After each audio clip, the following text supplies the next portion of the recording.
Pour tous ceux qui ne savent pas comment on en est arrivé là, on va aujourd'hui vous raconter notre histoire. Parce qu'on ne fait pas partie de ces personnes qui ont toujours vu des ombres quand elles étaient petites ou qui ont parlé à des défunts qui erraient dans leur chambre.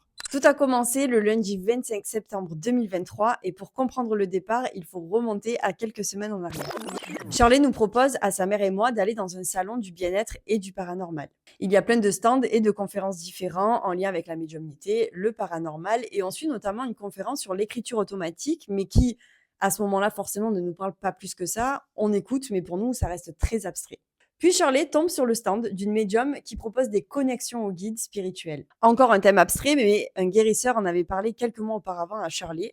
Il lui avait donné la carte d'une personne qui faisait ce genre de connexion, mais Shirley n'avait jamais pris rendez-vous, elle avait laissé couler. Donc, quand elle tombe sur ce stand, elle se dit que c'est le bon moment et fait la queue pour avoir son rendez-vous privatisé. C'était en fin de journée, donc le temps qu'elle attende, nous, avec sa mère, on part faire un tour au salon. Je patiente 2 heures et quand c'est mon tour, elle m'annonce que le salon ferme et qu'elle ne peut plus prendre personne. J'étais dégoûtée et je prends un flyer qui annonçait qu'elle faisait un live prochainement pour essayer de se connecter à son guide spirituel. Même si ce n'était pas un rendez-vous personnalisé et qu'il y aurait plusieurs personnes à le suivre, je me suis dit que ça pouvait être un bon début. Les semaines passent et la veille du live, je retombe sur ce fameux flyer que j'avais complètement oublié qui était au fin fond de l'îlot. Le lundi 25 septembre, je me connecte donc au live et je tente cette fameuse connexion à mon guide spirituel. Elle nous propose notamment un exercice qui permet de voir si notre guide est avec nous. Incroyable, ça marche. Après le live, j'appelle direct Marion et je lui dis ce qui vient de se passer. Sans chercher à comprendre, elle me dit qu'elle va aussi essayer et elle me rappelle quelques minutes après en me disant que ça a marché aussi pour elle et qu'elle savait maintenant que son guide était à ses côtés. La soirée passe et vers 23h30, je la rappelle et je lui dis il faut que tu écrives pour moi. Je lui dis d'essayer l'écriture automatique comme on avait vu en conférence au Salon du Paranormal. Je l'ai eu d'un coup en tête et je savais qu'il fallait qu'elle le fasse maintenant. Ne me demandez pas pourquoi, même moi, à l'heure d'aujourd'hui, je ne saurais l'expliquer. Je savais juste que c'était le jour, le moment et l'heure pour elle d'essayer. J'avais comme le pressentiment qu'on avait des messages à me délivrer. Il faut savoir que lorsque Shirley a des idées, et croyez-moi, elle en a 50 par jour, je la suis tête baissée parce que je sais qu'elle a toujours des bonnes idées et que ça ne lui vient pas pour rien. Je sais que derrière, ça sera toujours positif pour nous. Je regarde donc 2 tutos sur YouTube et je tente l'écriture automatique. Sans forcer et sans attendre longtemps, mon stylo se met à écrire tout seul. Ma main est hyper rigide, mes doigts tiennent le stylo très fort et je suis comme dans une espèce de transe où je ne cligne pas des yeux et je me souviens même pas de ce que j'écris. J'appelle de suite Shirley, donc il devait être minuit à ce moment-là, et elle me dit: «J'arrive chez toi de suite». Donc là, je lui réponds: pourquoi faire? C'est bon, j'ai réussi, genre on en reparle demain, quoi». Sachant qu'on était lundi, que le lendemain, il y avait les enfants à amener à l'école, donc en gros, on va pas y passer la nuit. Mais comme on a la chance d'habiter sur le même terrain, je la vois débarquer chez moi pour mon plus grand plaisir. Elle veut le voir de ses propres yeux. On s'installe à l'extérieur sur la terrasse et je lui demande de poser une question d'abord pour elle. Et là, je la vois d'un coup dans un état comme si ce n'était plus elle. Elle écrit vite d'une écriture qui n'était même pas la sienne et je sens que le stylo appuie fort sur la feuille. Je veux maintenant qu'elle se connecte du coup à mon guide et qu'elle demande ma fameuse mission de vie. Vous vous doutez bien, on est resté là jusqu'à 4 heures du matin à échanger avec mon guide qui me balance littéralement tout. Je n'étais pas prête, je comprenais pas d'où ça venait, pourquoi d'un coup toutes ces infos, toutes ces vérités, comment il pouvait aussi bien me connaître et tout savoir sur moi, sur ce qui m'était destiné. C'était un truc de fou. La chose que je redoutais le plus, c'était d'être passeur d'âme. Je ne savais pas vraiment ce que ça signifiait, mais pour moi, ça revenait à voir les défunts et ça me terrifiait littéralement. Mais bien sûr, mon guide écrit noir sur blanc, elle est passeuse d'âme, mais ne lui dit pas encore. Trop tard, je regarde au-dessus de l'épaule de Marion pendant qu'elle est en train d'écrire et je lis la fameuse phrase. Je ne me souvenais absolument pas de ce que j'avais écrit et moi, quand j'ouvre les yeux, je la vois en pleurs, déçue, affolée par ce qu'elle vient de lire et la seule chose que moi je me souviens quand j'écrivais, c'est de l'amour que j'ai ressenti, qui ressemble vraiment à aucun autre que j'ai déjà pu ressentir sur terre. Parce que c'était hyper fort, pur et vraiment profond. Donc je continue d'écrire et d'un coup, j'entends clairement dans ma tête les réponses aux questions qu'on se pose. D'ailleurs, on s'est toujours dit que heureusement qu'on était, toutes les 2 parce que si ça m'était arrivé seule, à moi ou à Shirley, je pense que, on se serait cru folle complètement.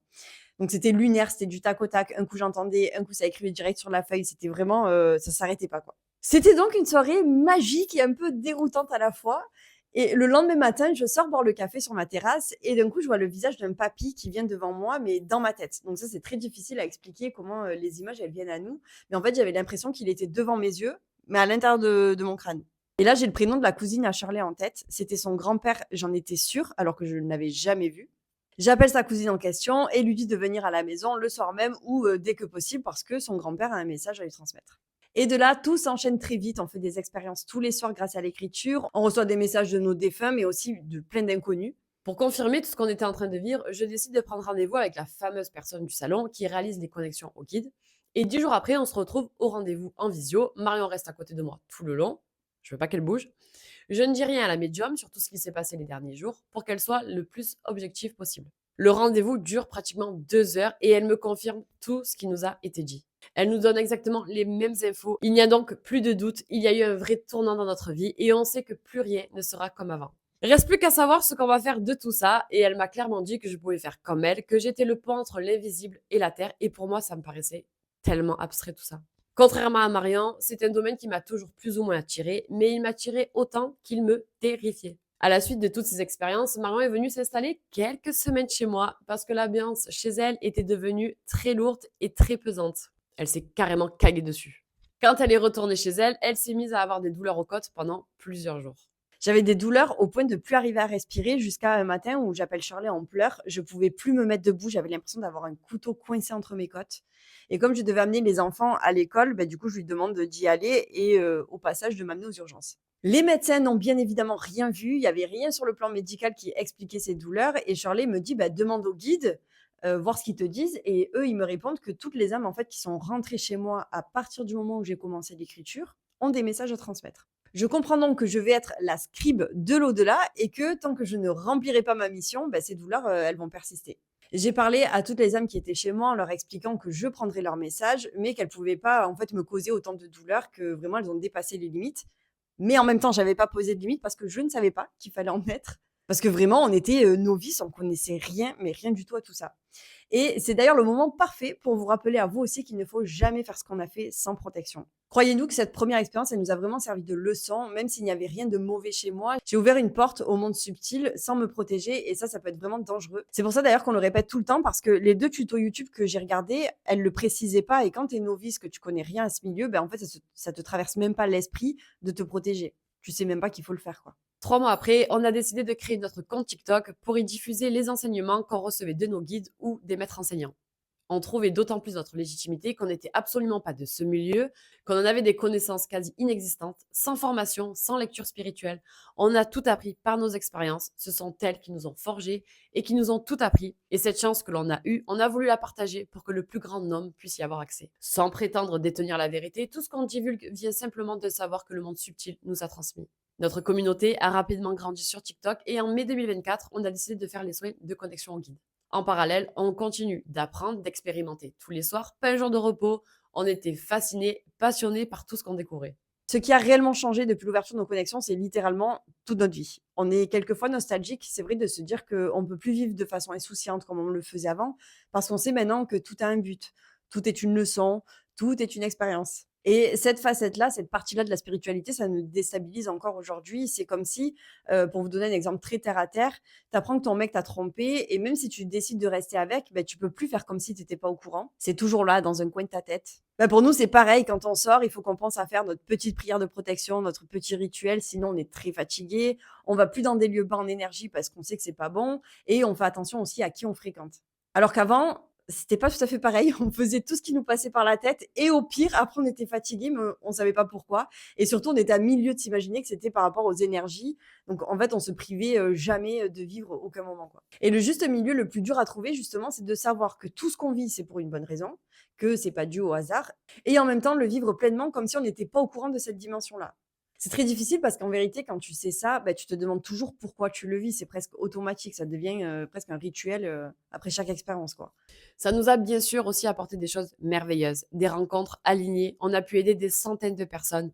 On a appris à se connaître réellement et profondément. On a révélé des facettes de nous enfouies à cause de blessures. On protège nos énergies, on vit de notre passion et on est toujours fasciné par tout ce qu'on vit. On a foi en tout ce qui nous arrive et on se sert de chaque expérience pour apprendre et grandir. On comprend 10 fois plus vite qu'avant et ça nous permet de ne plus commettre les mêmes erreurs et de faire des choix alignés avec notre essence. Donc, pour toutes les personnes qui s'intéressent de près ou de loin à la spiritualité et qui souhaitent développer leurs capacités et s'éveiller davantage, sachez que ce n'est pas un long fleuve tranquille et que ce n'est pas non plus de tout repos. Mais comme toutes les expériences qu'on vit, celle-ci, c'est vraiment une vraie claque d'apprentissage qu'on pense nécessaire pour se retrouver soi-même rapidement et vivre enfin la vie qu'on n'a jamais osé rêver parce qu'on ne savait même pas que c'était possible ou qu'on était en capacité de la réaliser. Et pour tous ceux à qui tout ce milieu-là fait peur, sachez que c'est parce que vous avez vécu une expérience traumatisante dans votre enfance et que vous avez fait totalement abstraction de tout ça. Et si ça revient à vous, et ça reviendra tôt ou tard, c'est parce que c'est un chemin qui vous est destiné. Vous devez juste comprendre ce que vous avez vécu pour pouvoir le libérer. Je vous parle en connaissance de cause, puisque si ça me terrifiait tellement, c'est parce que c'est carrément ma mission de vie. On a su plus tard, Marion a pu replonger du coup dans mon enfance, à l'époque où j'ai vécu une scène traumatisante avec le monde subtil, et elle a revécu tel que moi, je l'avais vécu quand j'avais 2 ans. Et de ce qu'elle m'a dit, et au vu de sa tête, c'était pas très beau à voir. Après ça, j'ai tout bloqué inconsciemment, puisque j'étais petite et que j'avais pas conscience de tout ça, mais j'ai vraiment occulté le fait que je pouvais avoir ces capacités-là. Et comme vous pouvez le voir, 30 ans après, j'y suis finalement revenue. Parce que quand quelque chose doit vous parvenir, doit faire partie de vous, il ne vous quitte jamais. Il attend juste le bon moment pour refaire surface. Ce que vous devez donc retenir de tout ça, c'est que la protection avant d'exploiter vos capacités est une condition indispensable et obligatoire. C'est pas un jeu ni de la curiosité et les risques existent vraiment. Sans vous protéger, vous pouvez littéralement faire de votre vie un enfer puisque personne maîtrise complètement le monde subtil et n'oubliez jamais que ce que vous voyez dans les films d'horreur existe vraiment. On ne dit pas ça pour vous dissuader, mais comme ça, on est sûr que vous allez vous protéger. Donc, protégez-vous, demandez conseil quand vous avez des doutes, renseignez-vous et apprenez intelligemment pour ne pas faire n'importe quoi et pour ne pas faire comme nous lorsqu'on a essayé pour la première fois. Retenez aussi que si à un moment donné, vous devez développer vos capacités comme nous, ça arrivera à vous sans que vous vous y attendiez, mais sachez que c'est une expérience magnifique qui va vous permettre de vous retrouver pleinement et aussi d'évoluer. Et si vous avez des questions, n'hésitez pas, nous y répondrons avec plaisir et on se retrouve dimanche prochain. On vous souhaite de passer une belle semaine. À très vite.